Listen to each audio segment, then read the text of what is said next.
This is Total Telecom TV at Connected Britain with Ronan Kelly of Adtran.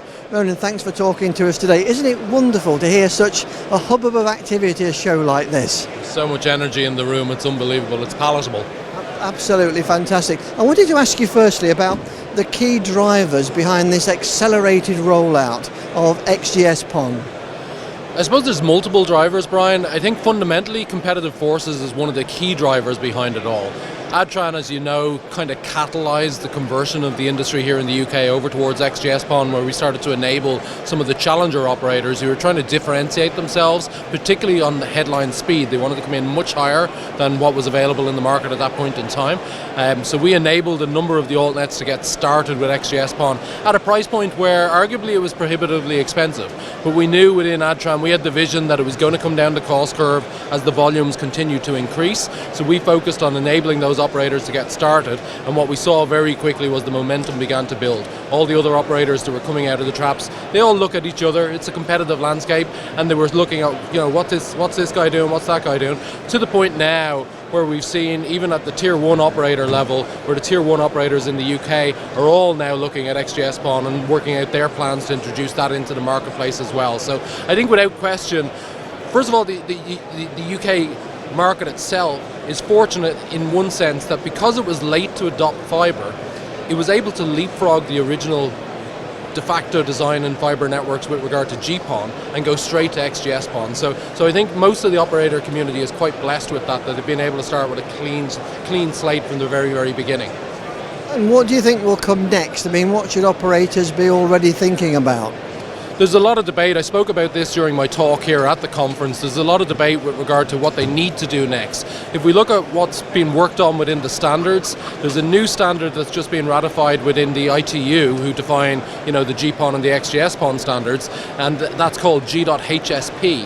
And G.HSP will allow for a 50 gigabit symmetric overlay on top of PON networks. It will also allow you to coexist with either GPON or XGS-PON on that same fibre network.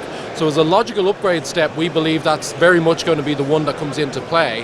However, the timing around that introduction is quite important. Some that you would listen to within the industry are trying to position it to say, oh, you've got to move to the next generation technology pretty quickly because you want your fibre network that you're building out to have a role to play in the backhaul of small cells, for example. And we at Adtran, while we absolutely agree the fibre networks need to have a role in the backhaul of small cells, we're not necessarily convinced that PON technology needs to have that role. For example, I can overlay point-to-point wavelengths on a PON network at 10 or 25 gigabit per second and bring that capacity to each small cell that's on that network and never touch the capacity that's available from the PON technology. So I keep the XGS-PON 10 gig or the GPON 2.5 gig purely for the consumers and the small businesses, and then I do dedicated wavelengths over that same network then for large enterprise and small cell backhaul. So I think G.HSP, it's coming, but it's probably going to be 10 to 15 years before we start to see mass market adoption of that technology. And in the interim, let's be frank about it, we're only just getting started with XGS-PON, so trying to move on to the next thing is probably a little bit premature. Well, this industry, we're always looking ahead. Staying with sort of current, what are the 2 or 3 trends you see at the moment that operators need to sort of be aware of? I suppose continued consumption is a key bit. Like what we're starting to see now is, first of all, what we call the democratization of gigabit services. So today across the UK, there's at least 10 operators now offering gigabit services for less than £50 a month. So like if you think about most households, particularly with a couple of kids in the mix, £50 a month on broadband is within the elastic spend of most households. So those households are very rapidly converting over and becoming part of that gigabit society. I think that in itself is informing changes on the application side of things. I use my son as my eyes and ears on this, so shout out to Elliot for this. But he pointed out to me the other day, he said, Dad, did you see the latest Call of Duty update is out? It's 180 gigabytes in size. And he feeds this into me all the time now. It's fantastic. But 180 gigabytes on a 1 gig connection, assuming I could get the full gig into my Xbox, that's going to take me half an hour to pull down. If I'm doing that on a 100 meg connection, that's going to take the whole day to pull down, you know what I mean? So there are applications that are getting bigger and more bloated that are really going to drive that consumer demand across the industry. The final point I would flag out of the three that people need to pay attention to is, as we bring the fibre to the home, and as we light that fibre with XGS-PON technology, arguably we're just moving the congestion point into the household. Because what we've seen consistently across the industry is much of the Wi-Fi infrastructure that's been deployed by operators is underperforming. I think the historical hands-off approach that the operators have taken, where they're going, well, I'm only doing the broadband, Wi-Fi is not my problem. I think they're all starting to realize that doesn't cut it anymore. Consumers believe they buy Wi-Fi. When the network breaks, they go, Dad, the Wi-Fi is not working. You know, so for the operators to disown that, that's only going to result in churn. And I think finally we're starting to have that recognition across the industry, particularly amongst the bigger operators, to say they need to man up and they need to own that problem, and they need to proactively take control of that Wi-Fi environment on behalf of the consumer to ensure it's consistently available. And what we've started to do within our portfolio now is we've reflected that by building all of our new residential gateways, the new Wi-Fi 5 ones and the Wi-Fi 6 ones, as well as all the mesh extenders on the OpenSync standard. So the OpenSync standard, as you know, Adtran's ethos towards open disaggregated networks.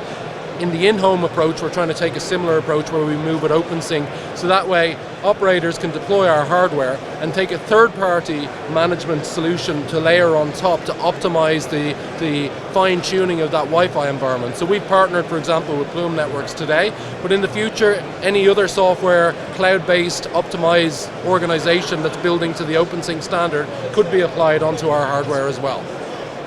Slight change of tack while we're talking. Zero initiatives in fibre broadband. Yeah. What's your view on some of the operators trying to take up that initiative? I think first of all, amongst the tier 1 operators, it is absolutely front of mind. I don't know if you caught the news this morning, but the news this morning on the BBC was all about the rising cost of energy for consumers, and people are getting really concerned about that. Well, it's not just consumers that are concerned about it. The big telcos, they have massive electricity bills every single year, and they're only going upwards. So they're breaking their neck just trying to stand still with the cost of their energy. They're applying huge pressure onto the vendor community to focus on reducing the power consumption of the equipment that they would deploy into their networks.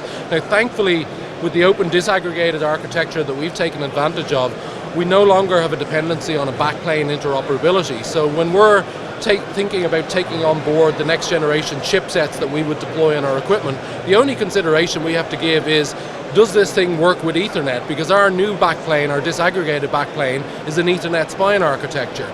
So what we're seeing now is, if you look at the very latest chipsets on the Ethernet switching side of things, they're already down at 7 nanometers, where a lot of the traditional telco stuff is up at 28 nanometers. So that can deliver power saving efficiencies in the order of 75% power reductions.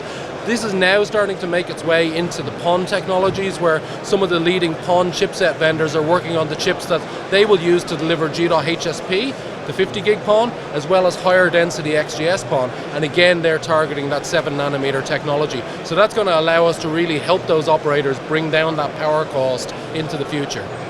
Ronan, thank you very much for talking to us today. Brian, it's my pleasure.